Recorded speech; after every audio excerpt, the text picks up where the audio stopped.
Sims హాస్పిటల్లో చికిత్స పొందుతున్నారు. అయితే ఈ ఘటనపై ముఖ్యమంత్రి తీవ్ర టీటీడీ అధికారులు పోలీసుల సమన్వయ లోపం కారణంగానే తొక్కిసలాట జరిగిందని భక్తులు ఆగ్రహం వ్యక్తం చేస్తున్నారు. తొక్కిసలాట్లో 7 మృతి చెందారని అన్నారు. తొక్కిసలాట్లో మృతి చెందిన మృతులకు ఒక్కొక్కరికి ₹1,00,00,000 నష్టపరిహారం ప్రకటించి వారి కుటుంబంలో ఒకరికి ఉద్యోగం కల్పించాలని డిమాండ్ చేస్తున్నారు.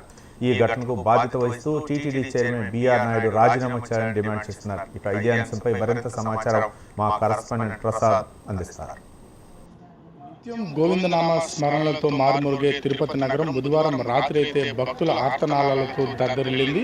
ఏదైతే శ్రీవారి వైకుంఠ ద్వార దర్శన టికెట్ల కోసం టీటీడీ తిరుపతిలోని దాదాపు 9 కేంద్రాలలో 187 కేంద్రాలను ఏర్పాటు చేసింది. అయితే భక్తులు ఒక్కసారిగా రావడంతో ఈ కేంద్రాలకి తొక్కిసలాట జరిగి ఈ ఘటనలో దాదాపు 7 మంది అయితే మృతి చెందారు. మరో 48 మంది తీవ్ర గాయాలతో సిమ్స్ హాస్పిటల్లో చికిత్స పొందుతున్నారు. అయితే ఈ ఘటనపై ముఖ్యమంత్రి తీవ్ర దిగ్భ్రాంతి వ్యక్తం చేశారు. ముఖ్యమంత్రి చంద్రబాబు కూడా ఈరోజు మధ్యాహ్నం తిరుపతి చేరుకొని క్షతగాత్రులను పరామర్శించే అవకాశం ఉంది. అయితే ప్రస్తుతం మనము ఏదైతే తొక్కిసలాట జరిగిందో బైరాపట్టిలోని ఎంజిఎం స్కూల్లో ఉన్నాము. అయితే ఇక్కడ దాదాపు 9 కేంద్రాలను ఏర్పాటు చేశారు. ఈ 9 కేంద్రాలలో దాదాపు బుధవారం మధ్యాహ్నం వరకే దాదాపు లక్షలాది మంది భక్తులైతే ఇక్కడికి చేరుకున్నారు టోకన్ల కోసము. బుధవారం రాత్రి టోకన్లు జారీ చేయాలని తన నిర్ణయాన్ని మార్చుకుంది. బుధవారం రాత్రి 8:30 టోకన్లు జారీ చేస్తున్నట్టు టీటీడీ ప్రకటించింది.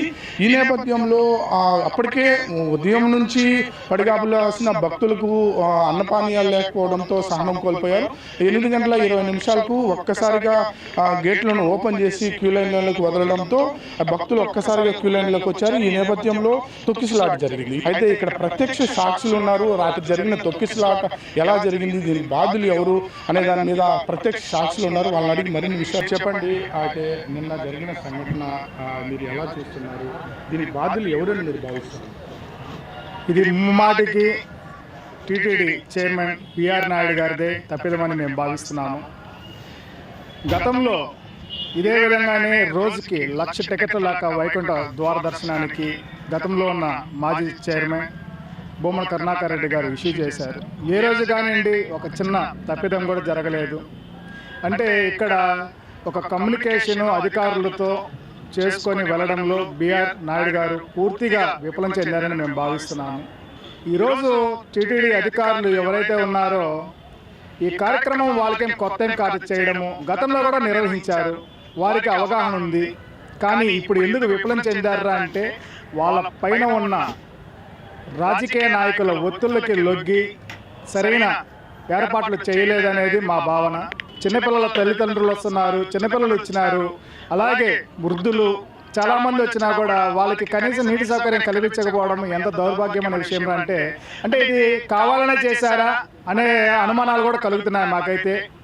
భక్తులు దాదాపు 7 మంది చనిపోయారు, దాదాపు 48 మంది అయితే చికిత్స పొందుతున్నారు. అంటే మీరు భక్తులకు ఎలాంటి న్యాయం చేయాలని మీరు డిమాండ్ చేస్తున్నారు?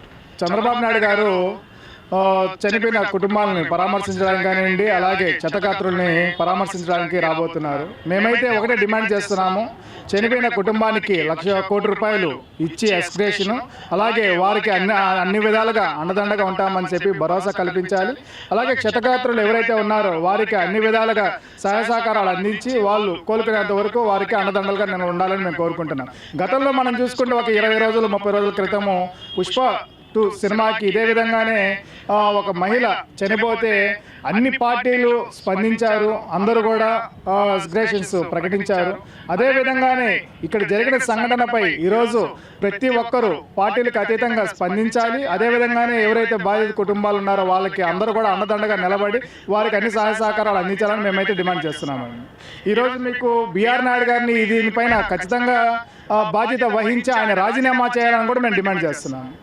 టీటీడీ అధికారులు పోలీసులు సమన్వయ లోపం వల్లనే ఇక్కడ తొక్కిసలాట జరిగి భక్తులు ప్రాణాలు కోల్పోయిన పరిస్థితి అయితే ఏర్పడిందని చెప్పి ప్రత్యక్ష సాక్షులు అవుతున్నారు. అయితే తగినన్ని టీటీడీ ఏర్పాట్లు చేయడం లేదు. ఏదైతే కౌంటర్లు ఏర్పాటు చేశారో అక్కడ టీటీడీ తగినంత సౌకర్యాలు ఏర్పాటు చేయడం లేదు. దానివల్లనే తొక్కిసలాట జరిగి భక్తులు ప్రాణాలు కోల్పోయారని అవుతుంది. అదేదో మృతి చెందిన కుటుంబాలకు దాదాపు ఒక్కొక్క కుటుంబానికి ₹1,00,00,000 ప్రకటించాలని, అదేవిధంగా శాశ్వత ఉద్యోగాలు కల్పించాలని చెప్పి అయితే స్థానికులు అయితే డిమాండ్ చేస్తున్నారు.